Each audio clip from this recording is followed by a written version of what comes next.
Assalamualaikum warahmatullahi wabarakatuh. Selamat pagi Ananda. Ketemu lagi kita dalam mata kuliah kewarganegaraan. Nah, hari ini kita sudah masuk di pertemuan 10.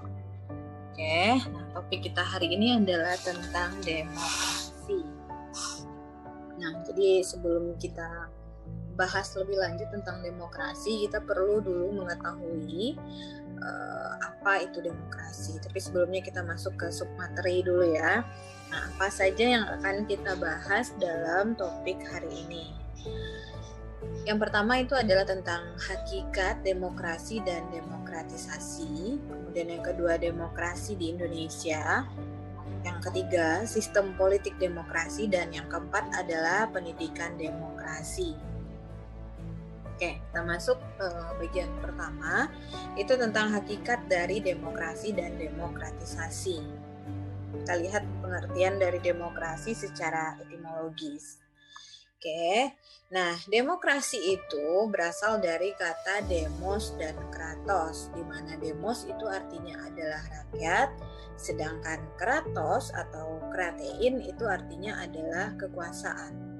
Nah, jadi kalau secara etimologis atau dalam bahasa lain itu dikenal sebagai pengertian secara istilah, demokrasi itu berasal dari kata demos dan kratos yang ternyata artinya adalah pemerintahan rakyat. Kita masuk kepada pengertian demokrasi secara terminologis atau dari segi pengertian demokrasi itu secara bahasa ya. Beberapa pakar itu membuat definisi tentang demokrasi, itu diantaranya adalah Abraham Lincoln yang menyatakan bahwa demokrasi itu adalah suatu sistem pemerintahan yang diselenggarakan dari rakyat, oleh rakyat, dan untuk rakyat. Nah, jadi kalau demikian berarti sistem pemerintahan yang diselenggarakan oleh rakyat, berarti demokrasi itu ada di dalam sistem pemerintahan. Dilaksanakan oleh rakyat, tujuan juga untuk rakyat, dan dilaksanakan oleh rakyat juga. Nah, kemudian menurut H. Harris Soce itu diartikan bahwa demokrasi adalah suatu bentuk pemerintahan rakyat. Artinya rakyat atau orang banyak itu memegang kekuasaan dalam pemerintahan. Kemudian pendapat dari Henry B. Mayo itu diartikan bahwa demokrasi adalah suatu kebijakan umum yang ditentukan atas dasar mayoritas oleh wakil-wakil yang secara efektif itu diawasi oleh rakyat melalui berbagai macam pemilihan yang dilakukan berdasarkan pada prinsip kesamaan politik dan diselenggarakan dalam suasana di mana kebebasan politik itu terjadi. Kemudian ada lagi pendapat dari Hans Kelsen yang menyatakan bahwa demokrasi itu merupakan pemerintahan dari rakyat dan untuk rakyat. Kemudian pendapat dari Seyfström dinyatakan bahwa demokrasi itu adalah suatu bentuk pemerintahan di mana kebanyakan dari anggota dewan yang berasal dari masyarakat itu turut dan dalam kegiatan politik itu berdasarkan pada sistem perwakilan. Sedangkan menurut International Commission of Jurists itu demokrasi itu adalah suatu bentuk sistem pemerintahan di mana warga negara itu punya hak untuk ikut membuat keputusan-keputusan politik melalui wakil-wakil rakyat yang mereka pilih dan yang bertanggung jawab pada mereka melalui sebuah pemilihan yang bebas. Nah, jadi dari pendapat pakar ini bisa kita simpulkan bahwa sebenarnya demokrasi itu merupakan, kalau di sana masyarakat memiliki hak, memiliki kewenangan untuk menyelenggarakan pemerintahan, berarti demokrasi itu bisa disimpulkan bahwa merupakan sumber kekuasaan itu berasal dari rakyat. Oke, rakyat memberikan kekuasaannya atau sumber kekuasaan atau kewenangan itu diberikan oleh rakyat. Kemudian dipergunakan juga untuk kepentingan dari rakyat. Nah, jadi demokrasi itu secara garis besar itu dibedakan atas dua, ada yang dikenal dengan istilah demokrasi langsung, ada yang dikenal juga dengan demokrasi tidak langsung. Nah, demokrasi langsung ini demokrasi yang pada awal mula demokrasi itu muncul ya. Jadi demokrasi langsung itu di mana rakyat itu langsung memilih pemimpin. Ini dulu ada di daerah Yunani kuno. Kenapa? Karena memang pada saat itu masyarakatnya belum sebanyak sekarang. Jadi ada namanya masyarakat kota polis yang dikenal dengan masyarakat polis itu adalah masyarakat yang bisa berkumpul semuanya dalam satu tempat. Nah, jadi karena mereka bisa berkumpul semua dalam satu tempat, mereka juga bisa langsung untuk memilih pemimpin. Itu dikenal dengan istilah demokrasi langsung. Nah, sedangkan demokrasi tak langsung itu adalah demokrasi yang mulai dikenal ketika masyarakat itu sudah mulai ramai atau sudah mulai banyak. Dalam arti kata, rakyat itu memilih pemimpin itu berdasarkan kepada perwakilan. Dalam arti kata kan sebenarnya memilih pemimpin itu kan hakikatnya itu adalah rakyat. Cuman karena rakyat atau masyarakat ini sudah mulai banyak, maka yang terjadi adalah masyarakatnya memilih wakil yang akan duduk di pemerintahan atau wakil yang akan memilih nanti pemimpinnya. Nah, itu dikenal dengan istilah demokrasi tidak langsung. Artinya rakyat memilih parlemen atau orang yang dipercaya untuk duduk di parlemen, atau kalau kita balik ke teori trias politika itu adalah yang akan duduk di lembaga legislatifnya. Kemudian legislatif inilah yang kemudian yang akan memilih pemimpinnya. Nah, ini dikenal dengan istilah demokrasi tidak langsung. Nah, ini pernah dianut oleh Indonesia itu pada masa Orde Baru. Kalau dulu kan kayak memilih presiden itu melalui MPR. Artinya kita milih DPR dulu, kemudian dari kita memilih DPR itu terbentuklah MPR ya. Kemudian MPR itu yang memilih pemimpin. Tapi kalau sekarang kan pemilihan itu langsung dilakukan oleh rakyat ya. Cuman untuk penyelenggaraan check and balancesnya itu tetap dilakukan oleh rakyat. Cuman karena nggak bisa langsung, makanya kita pada saat ini menurut peraturan perundang-undangan itu adalah mewakilkannya kepada anggota legislatif. Kita masuk kepada demokrasi sebagai bentuk pemerintahan. Nah, jadi pada masa lalu atau pada masa Yunani kuno itu demokrasi itu dipahami sebagai bentuk pemerintahan. Ya, bentuk pemerintahan. Akan tetapi sekarang itu lebih luas lagi, demokrasi itu dipahami bahwa demokrasi ini merupakan bagian dari sistem pemerintahan atau sistem politik. Kalau dulu kan ibaratnya bentuk-bentuk pemerintahan itu kan ada macam-macam juga, ada demokrasi, ada monarki, itu misalnya ya. Nah, kalau demokrasi ini kan memilih pemimpin itu langsung rakyat. Tapi kalau monarki misalnya itu pemilihan pemimpinnya dilakukan secara turun-temurun, atau yang kita kenal dengan istilah itu adalah negara-negara kerajaan. Nah, itu turun-temurun dia. Itu disebut dengan monarki ya. Nah, jadi Ananda, kalau dulu itu bentuk bagaimana pemilihan pemimpin. Cuman kalau sekarang itu merupakan bagian dari sistem. Sistem itu suatu rangkaian ya dalam suatu proses politiknya. Maka dalam arti kata seiring dengan perkembangan zaman, demokrasi itu mulai masuk dia ke dalam segala jenis sistem atau mekanisme dalam penyelenggaraan pemerintahan atau penyelenggaraan politik. Nah, jadi demokrasi itu merupakan bentuk pemerintahan yang dipegang oleh rakyat menjalankan untuk kepentingan rakyat. Nah, dalam arti kata bahwa ada mekanismenya. Bagaimana proses demokrasi itu? Demokrasi kan karena sekarang tidak selalu dalam segala hal bisa dilaksanakan secara langsung, ada kalanya kita memerlukan penyampaian hak-hak rakyat ini melalui wakil-wakil rakyat di parlemen kan ya. Makanya itu dikenal sebagai bahwa demokrasi itu memang sudah masuk ke dalam sistem pemerintahan. atau sistem politik. Kemudian demokrasi sebagai sistem politik. Nah, beberapa pendapat pakar seperti Henry B. Mayo itu menyatakan bahwa demokrasi itu merupakan suatu sistem politik atau merupakan suatu sistem yang menunjukkan bahwa kebijakan umum itu ditentukan atas dasar mayoritas oleh wakil-wakil yang diawasi secara efektif oleh rakyat. Nah, dalam pemilihan yang memang berkala yang didasarkan atas prinsip adanya kesamaan politik dan diselenggarakan dalam suasana yang terjamin kebebasan politiknya.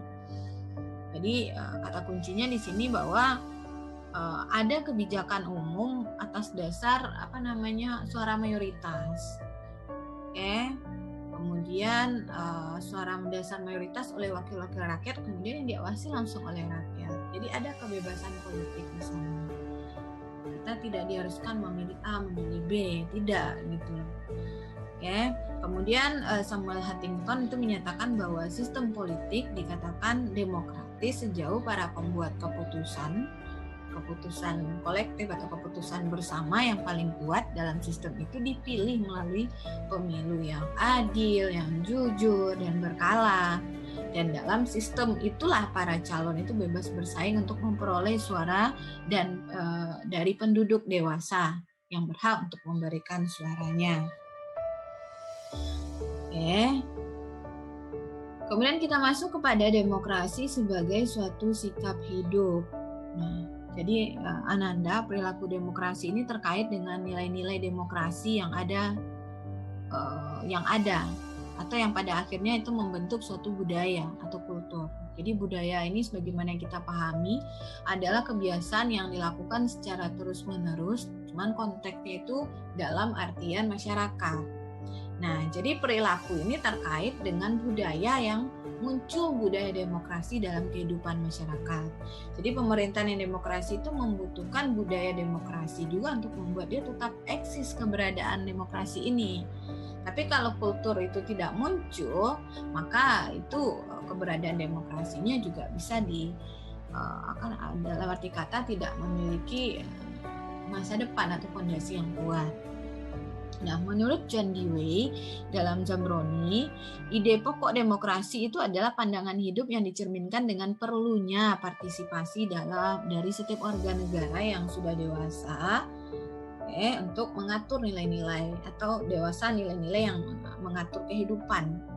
Kemudian demokrasi bukan sekedar untuk bentuk pemerintahan, melainkan merupakan suatu bentuk kehidupan bersama di dalam masyarakat, berbangsa dan bernegara. Jadi memang nilai-nilai demokrasi ini perlu kita jadikan sebagai budaya dalam kehidupan masyarakat.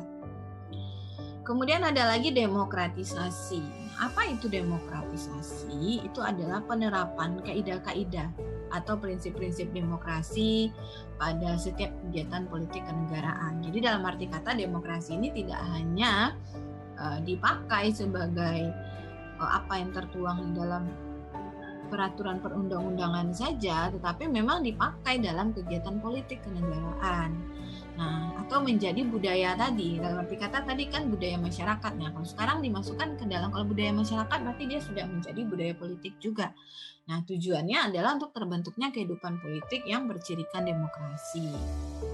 Nah, jadi demokrasi ini dia nggak serta-merta langsung bisa muncul.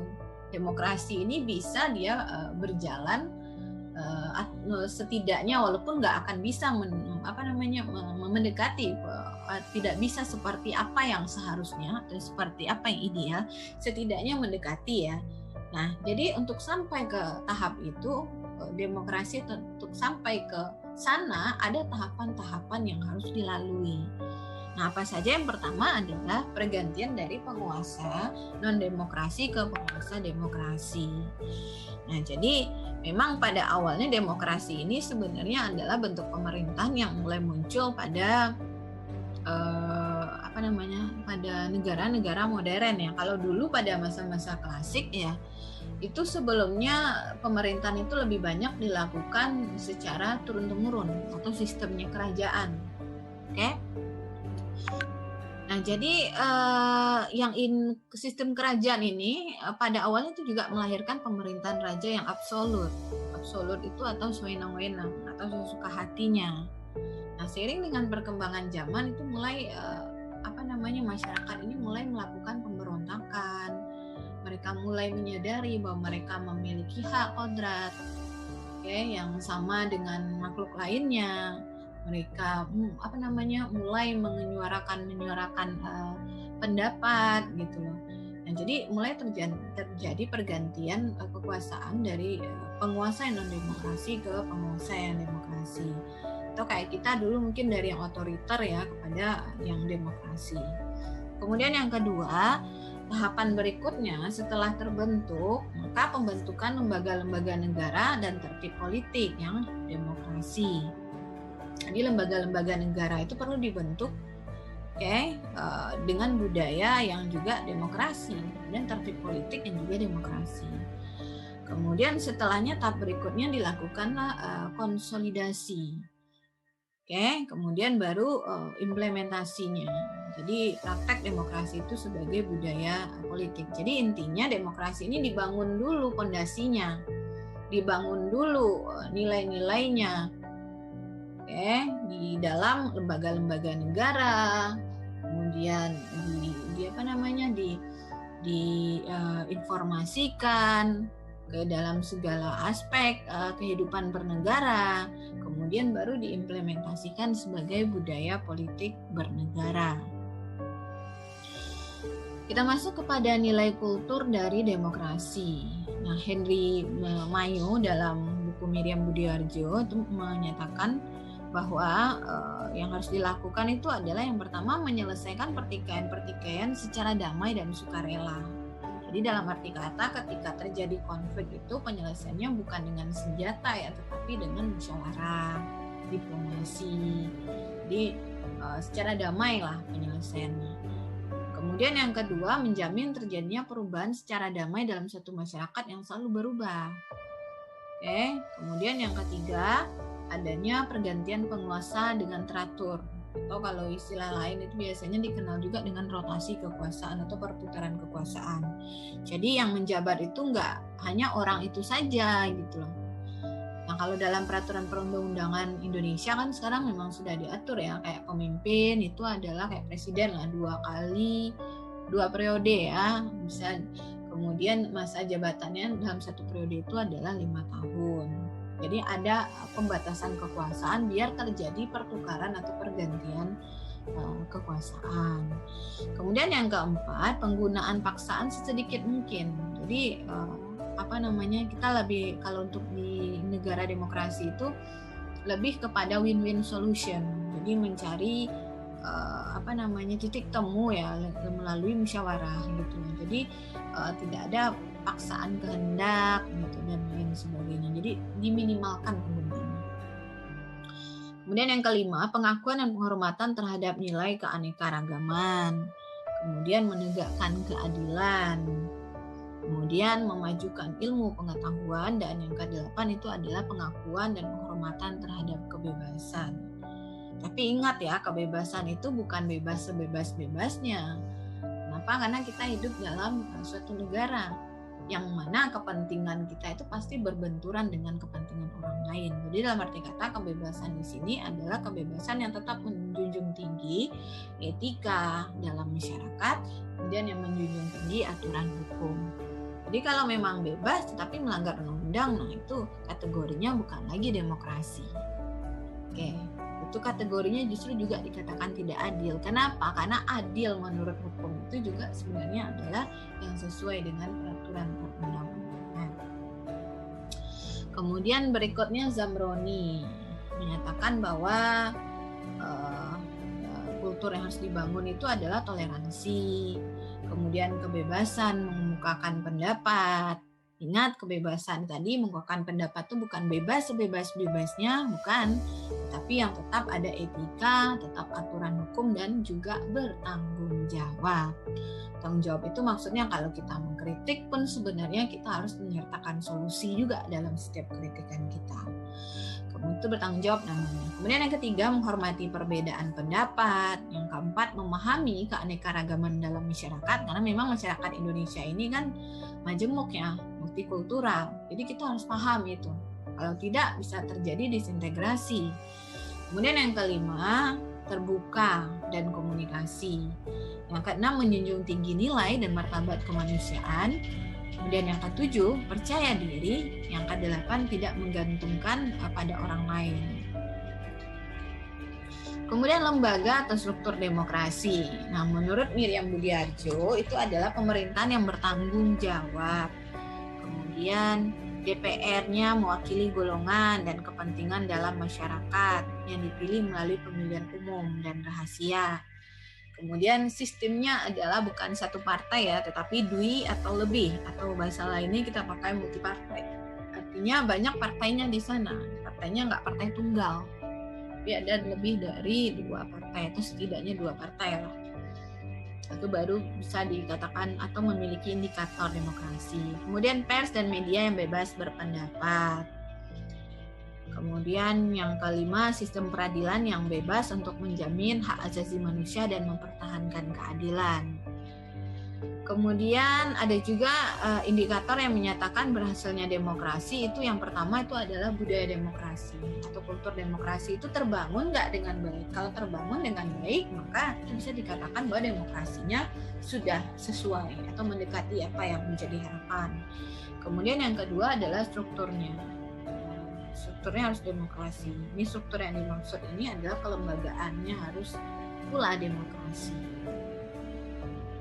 Kemudian ciri demokratisasi itu adalah yang pertama, demokrasi ini berlangsung secara evolusioner. Jadi memang ya Ananda ya, demokrasi ini nggak bisa serta-merta begitu kita merubah bentuk pemerintahan yang dulu. Kalau kita kan kalau secara peraturan sebenarnya kita dari dulu sebenarnya demokrasi, cuman implementasinya kita kan belum benar-benar melaksanakan demokrasi pada masa Orde Baru.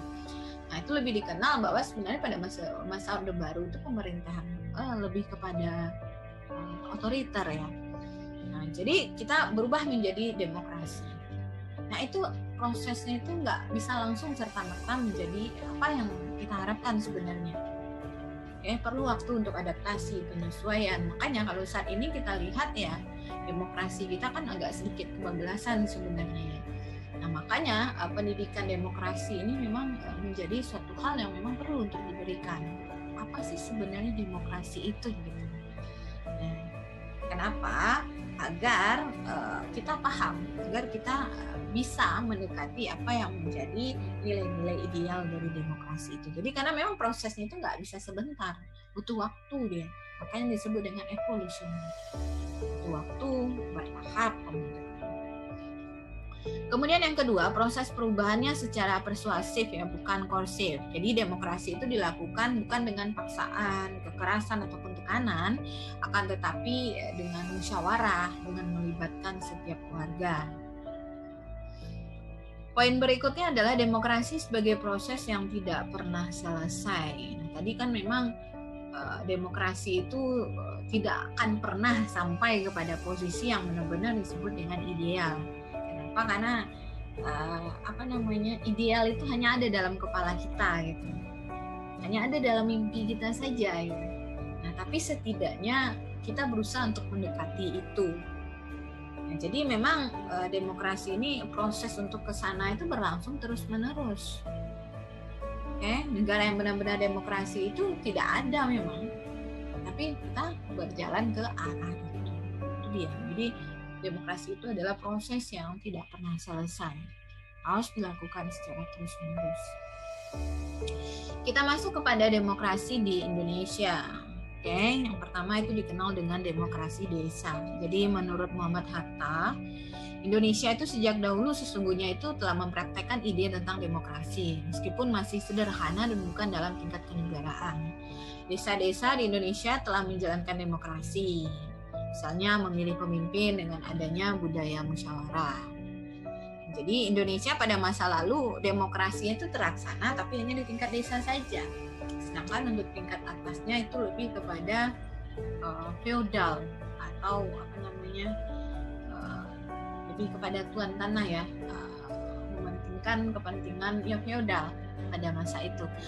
Kemudian unsur demokrasi desa yang pertama itu adalah rapat, mufakat, gotong royong, kemudian hak mengadakan protes bersama dan hak menyingkir dari kekuasaan raja yang absolut. Nah, demokrasi di Indonesia secara modern menurut Hatta itu adalah adanya demokrasi di bidang politik, kemudian di bidang ekonomi, dan yang ketiga itu adalah di bidang sosial. Kita masuk kepada demokrasi Pancasila. Nah, demokrasi Pancasila ini hanya ada di Indonesia, negara lain kita nggak akan kenal itu demokrasi Pancasila. Nah, apa saja nilai-nilai dalam demokrasi Pancasila itu? Yang pertama itu adalah kedaulatan rakyat. Kemudian yang kedua, republik ya. Bentuk pemerintahan kita kan negara kesatuan yang berbentuk republik. Itu ada dalam Undang-Undang Dasar 1945. Kedaulatan rakyat juga ada dalam Undang-Undang Dasar 1945. Kemudian dalam pembukaan Undang-Undang Dasar juga ada menyebutkan tentang kedaulatan rakyat. Silakan nanti dibaca pembukaan alinea keempat. Kemudian yang ketiga, negara berdasarkan atas pemerintahan yang konstitusional. Mesti ingat ya, konstitusional itu adalah yang berdasarkan kepada ketentuan perundang-undangan. Kemudian sistem perwakilan. Kita punya, ya kan, sistem perwakilan kita, atau kita punya lembaga legislatif. Kemudian adanya prinsip musyawarah dan mufakat. Ya, dan hal itu memang diatur juga dalam Pancasila sila yang keempat. Kemudian adanya prinsip ketuhanan, itu juga diatur dalam Pancasila sila yang pertama.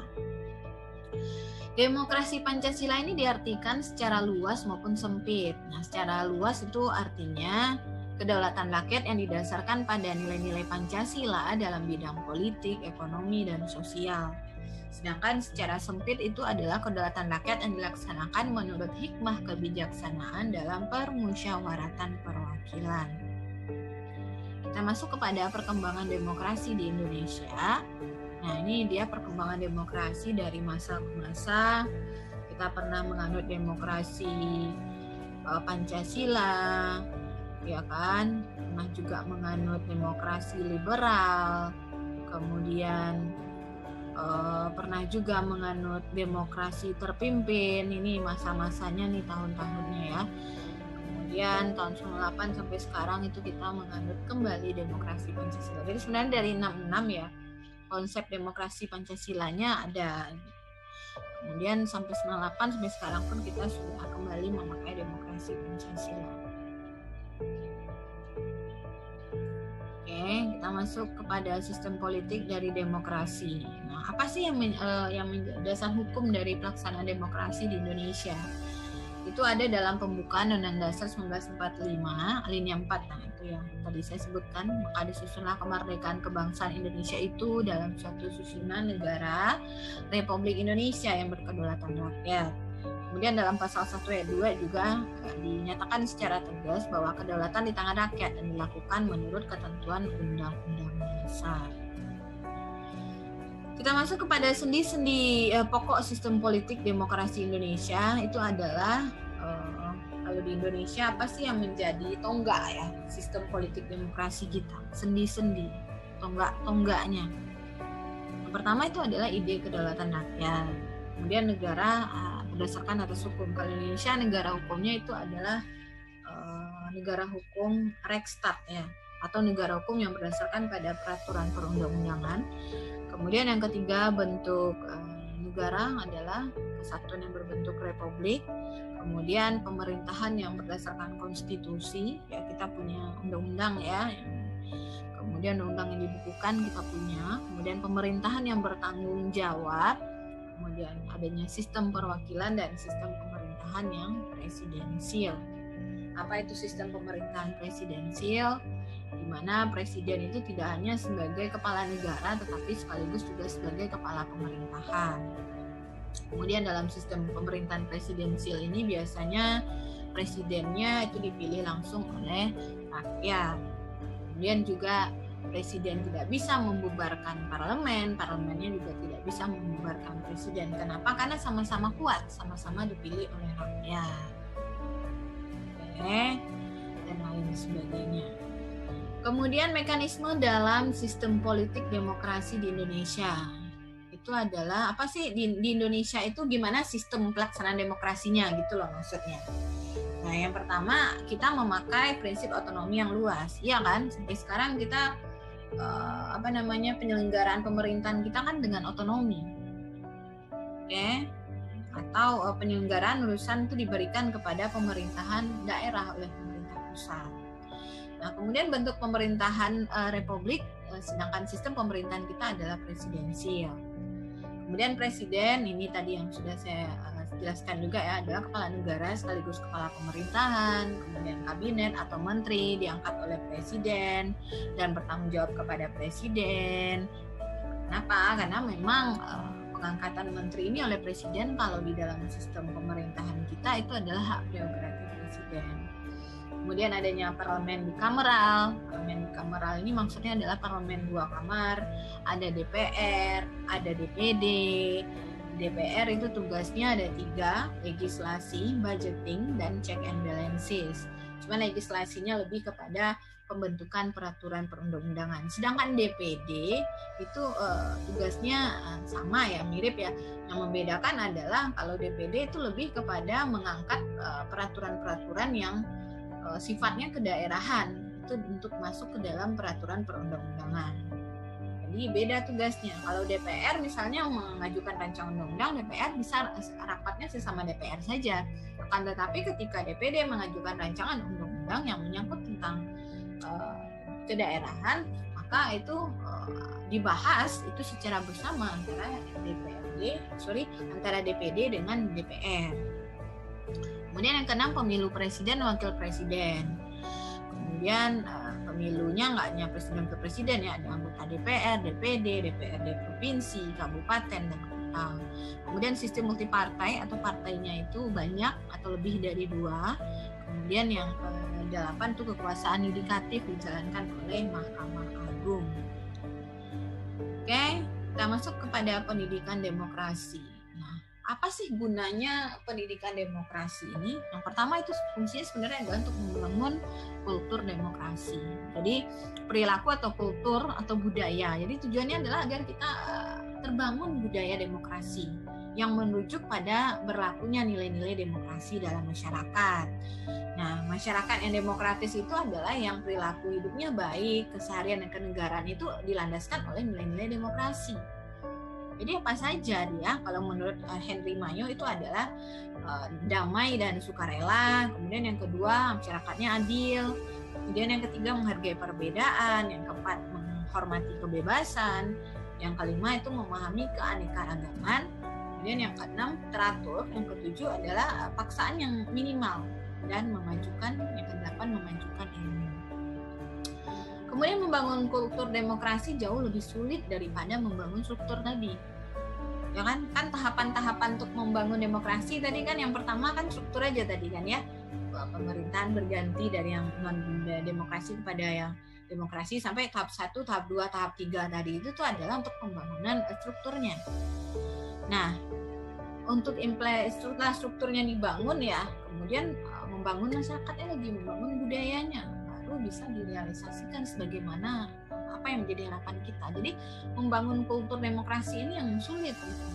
Merubah kebiasaan orang yang biasa tidak melakukan nilai-nilai demokrasi itu menjadi demokrasi itu butuh waktu gitu. Kenapa? Karena memang sikap itu sudah terbentuk sedari awal. Nah, itu yang kemudian dipupuk. Makanya untuk merubah bentuk pemerintahan dari yang bukan demokrasi ke dalam demokrasi ini sifatnya itu evolusioner atau sifatnya itu bertahap, butuh waktu, nggak sebentar ya, jangka waktunya itu nggak bisa cepat gitu. Kemudian demokrasi itu merupakan suatu sistem politik sekaligus sebagai sikap hidup. Nah, yang kedua, pendidikan kewarganegaraan itu sebagai pendidikan demokrasi. Jadi tadi yang pertama kita membangun dulu kultur demokrasi. Melalui apa? Salah satunya itu adalah melalui pendidikan kewarganegaraan. Oke, jadi kenapa? Karena memang dalam pendidikan kewarganegaraan itu perlu dimasukkan tentang nilai-nilai demokrasi. Kenapa? Karena memang pendidikan demokrasi ini bertujuan untuk mempersiapkan warga masyarakat yang berperilaku dan bertindak yang demokratis melalui aktivitas identitas, menanamkan pada generasi muda akan pengetahuan, kesadaran, nilai-nilai demokrasi, pentingnya demokrasi, dan lain sebagainya. Nah, jadi apa saja pengetahuan kesadaran demokrasi itu? Yang pertama, yang harus kita sadari bahwa demokrasi itu adalah pola kehidupan yang paling menjamin hak-hak masyarakat. Kemudian yang kedua, demokrasi itu adalah sebuah learning process atau pembelajaran yang langsung melalui proses gitu, yang lama dan tidak sekedar meniru dari masyarakat lain. Kemudian yang ketiga, kelangsungan demokrasi itu tergantung pada keberhasilan untuk mentransformasikan nilai-nilai demokrasi pada masyarakat. Oke, baik, itu saja yang bisa saya sampaikan pada kesempatan kali ini. Kita cukupkan dulu. Kalau ada pertanyaan, silakan bertanya di ruang kuliah online-nya. Oke, atau kalau ada yang mau bertanya boleh di kolom komentar di YouTube ini. Kita cukupkan dulu. Assalamualaikum warahmatullahi wabarakatuh.